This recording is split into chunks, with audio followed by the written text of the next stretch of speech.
Welcome to Industry Insights. In this video, we're going to be talking with Matthew Dix, Senior Director of the Island Grown Farm, part of Martha's Vineyard's Island Grown Initiative. Hi folks, Matthew Dix, the Farm Director for Island Grown Initiative here on the Vineyard. Island Grown Initiative is it's a nonprofit based on essentially this idealistic goal of solving the Vineyard's food equity issues, making sure everyone has access to nutritional, healthy food. We operate a 20-acre veggie farm here based on a 40-acre property.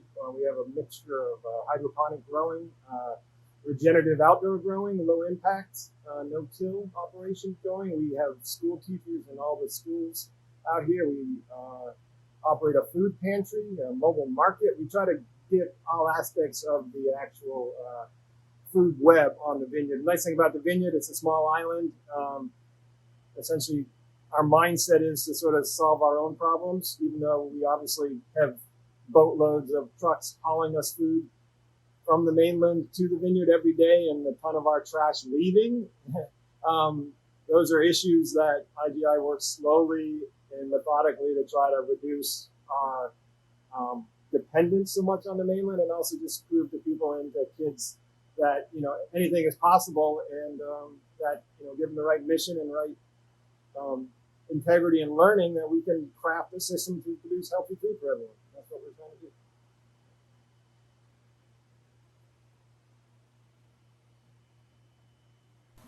So what we're looking at here is IGI about 3 years ago, Island Grown Initiative, we started a food waste collection program out on the vineyard.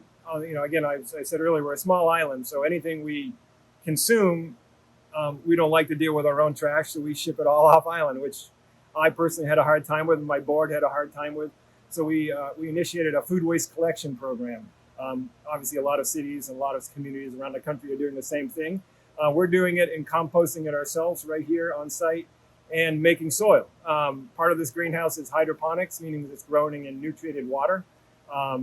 As a sort of an experiment to show our education system, show our kids how things can be done in sort of water-stressed communities. We're blessed out here not to be water-stressed. So we have options of growing outside as well as in soil inside. And so these tomatoes are growing in soil that I made from food waste, compost mixed with some peat and mixed with some vermiculite and stuff to get some water retention here. And these tomatoes, we've been harvesting them for about 6 months right now. They probably got another month and a half in them, and we'll transition to winter greens. So now we're outside. IGI grows about 12 acres of veggies to supply our various equity programs and some into the retail market. We are striving, it's a slow transition into that buzzword, regenerative farming. We're attempting to change a legacy of high tillage, high steel in the field type tractor, work that most traditional farms are doing. A lot of cultivating, a lot of plowing, a lot of disking. We're attempting to do away with that. Probably the most striking thing you can see behind me is a lack of open ground. Traditionally, if we were farming those, you would see a lot of exposed ground that's been cultivated around the crops that we're growing. The concept is growing plants are exuding carbon into their soil through their root system and actually making the soil healthier. If we can figure out combinations of growing crops, either cover crops and then rolling them down and knifing, transplanted stuff directly into that, or we're using a lot of tarps, which essentially decompose the existing weeds and old crop residue for us by covering the field, getting the sunlight off of it, essentially killing those plants, but allowing the microorganisms in the soil to consume those down in, as opposed to running like a harrow through them and chiseling it up and essentially volatilizing a lot of that nitrogen and carbon into the atmosphere. This freight farm that's behind us is a container vertical growing operation that is actually made here in Massachusetts. Low square footage costs, sort of developed to allow, I think their model was to allow the urban environment. This could be craned into place, maybe in an alleyway of a restaurant. The restaurant could grow all its own herbs in there. There's essentially 3,000 growing sites in there. It's all, vertical farmed. That means that there is hanging racks of plants growing with LED lights positioned directly away from them, so the plants grow straight out towards the light, not the sun that's above us. So these plants are growing sideways. I always laugh to the high school kids that come and work in here that they're essentially training for the Mars mission. And because again, we are responsible for everything inside that, right? No sunlight, no air circulation, no anything. The humans are responsible for all of that, pumping the air in, running the pumps that help the hydroponics operate, and supplying the lights to those things, and fighting diseases. Anyways, one of our donors operates the fledgling fund, and they pop this thing here for us to experiment with and sort of show the difference between what we're doing inside hydroponically with some old systems on big square footage and how much production we can get out of a small footprint but highly intensive vertical farming operation. So we're excited to go, and Mars, here we come. Island Grown operates a food waste collection system, and we take that food waste, mix it with yard waste, which for the organic carbon material, your leaves, your wood chips, a little bit of your grass clippings.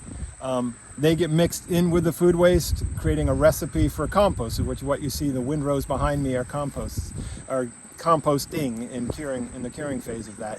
So again, that's all ties into the sustainability sort of aspect of what we do. Like I said, on the vineyard here, being an island, you can see tractor trailer loads of trash, people's household trash mixed with food waste, everything going off island to be incinerated. Obviously, Island Grown, we weren't happy with that, so we started a food waste collection program. 1919, the last year we have really good clean data on. We did about 360 tons of food waste. I like to call it the low-hanging fruit, the big restaurants, the schools, the hospital, that type of thing gets brought here, and I compost it in various methods to get it. The stressing is the trying to improve the organic matter that's in our soil. That helps with water retention, helps with nutrition in the soil, more microbiome in the soil to sort of help everything happen. And also it's the right thing to do. I mean, the board understood that we're paying $180 a ton construction waste or yard waste to be dumped at the landfill because all that is having to be hauled off island. So let's try to reduce that. Let's actually turn it into a benefit, something that we use. And that 360 tons of food waste we collected in 2019, I turned that into about 400 cubic yards of compost. And that was spread on the 20 acres here to like I said, to sort of jumpstart the actual growing process for our crops out here.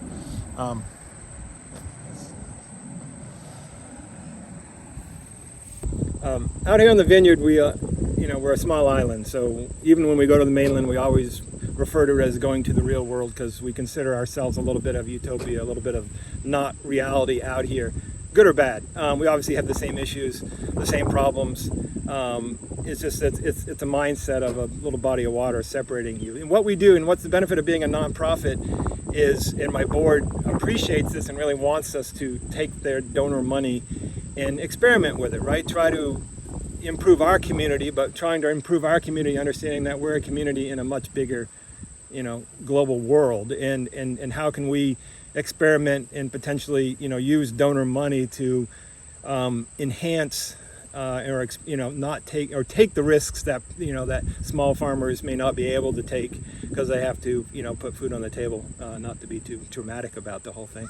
So that being said, we do a lot of conferences. We do a lot of talking to a lot of people because a lot of people understand that we're fairly unique. We're not doing anything that no one else is doing.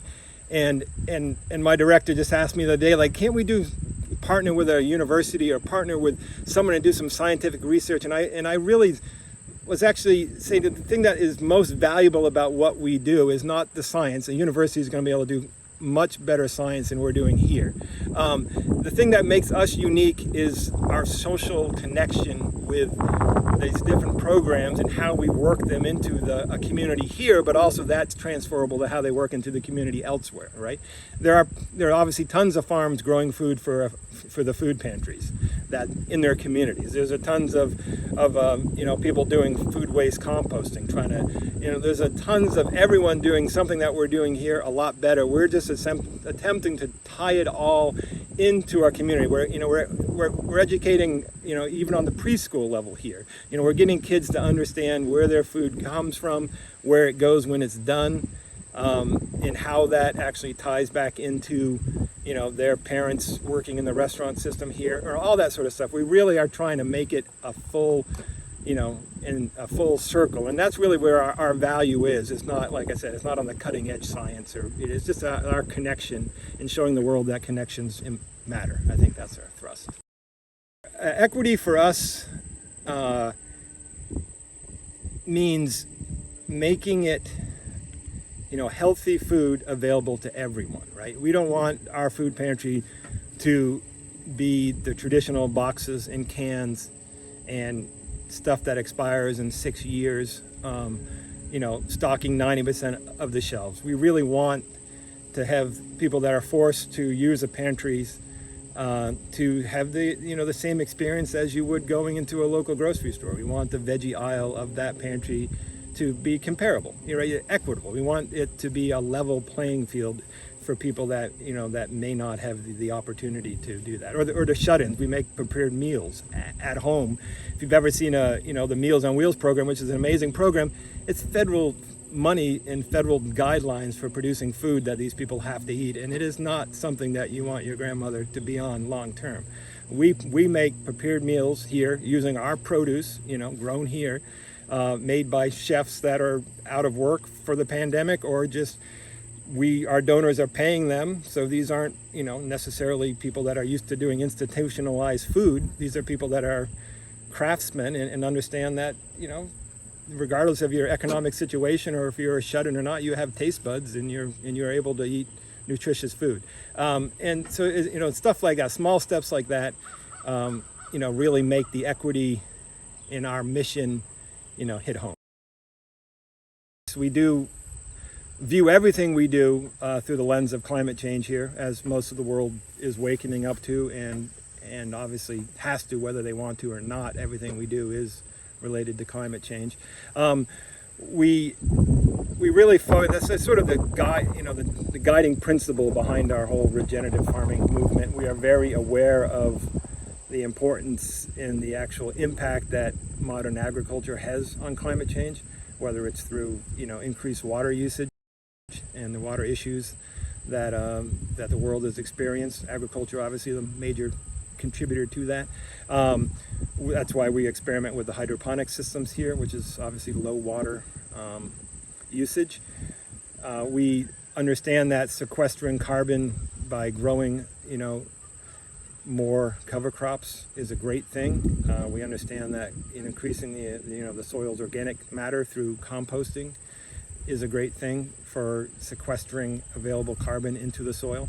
And we also understand that, again, the community needs to know this, not on lectures or not on an abstract level, but we go right in. We have classes where people come right here, they get their hands dirty, they understand what we're doing. We have volunteers that go out to people's gardens and help them in their gardens. We have a community garden here, obviously, as a lot of communities do, to really put people in touch with small steps that they can do at home. Obviously, the food waste composting, we give out free food waste buckets to folks. We have a free drop-off here for the food waste.